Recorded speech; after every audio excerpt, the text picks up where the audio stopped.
Ora bem, o rádio de televisão e o de cinema não é mais que um mediador entre o trabalho que está a fazer e o público.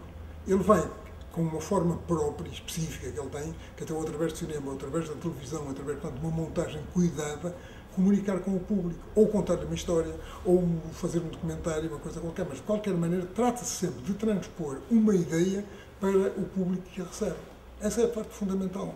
Agora, o realizador tem à sua disposição, se é no caso de cinema, uma gramática muito própria, muito específica do cinema, que tem a ver também com o próprio consumo de filme, que é uma coisa muito cara, na verdade, e portanto tem que estar um guião, uma coisa muito perfeita, muito cuidada.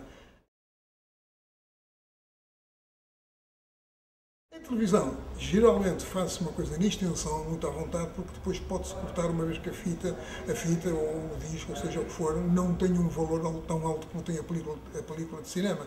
É à volta disso. Mas de qualquer das maneiras, ou em qualquer uma delas, quanto mais o realizador fizer em termos de quantidade de trabalho, mais difícil se lhe torna fazer a montagem. Quer dizer, quer em televisão, quer em cinema, ele tem que ter uma ordem de trabalho muito perfeita, que é o guião, que é a planificação, em que ele sabe exatamente o que é que vai fazer. E depois, em termos de televisão ou em termos de cinema, tem que ter uma coisa que se chama extraordinariamente importante, que é extremamente importante, que é o ritmo da narrativa. Não pode de um assunto falar 10 minutos e do outro falar 30 segundos. Tem que dar uma certa fluidez à própria narrativa, ao próprio discurso, de maneira que se perceba exatamente o que ele quer comunicar. Quer dizer, o público-alvo a quem ele se destina, não é?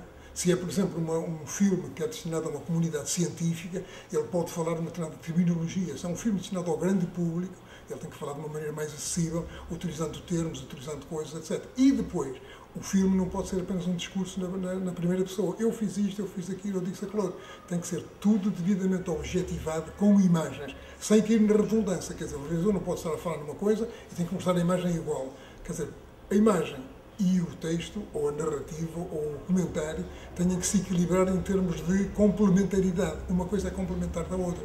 E isso é que dá importância ao trabalho. Agora, há realizadores que têm a sua maneira própria de trabalhar, uns diferentes dos outros.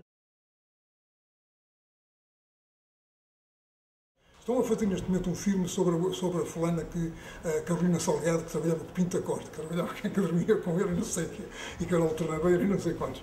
Quem se encarregou de fazer o filme foi João Botelho. A dada altura, o produtor disse: vamos cortar esta cena, aquela cena e aquela cena. E Botelho disse: eu vou ali bem já. E abandonou o filme.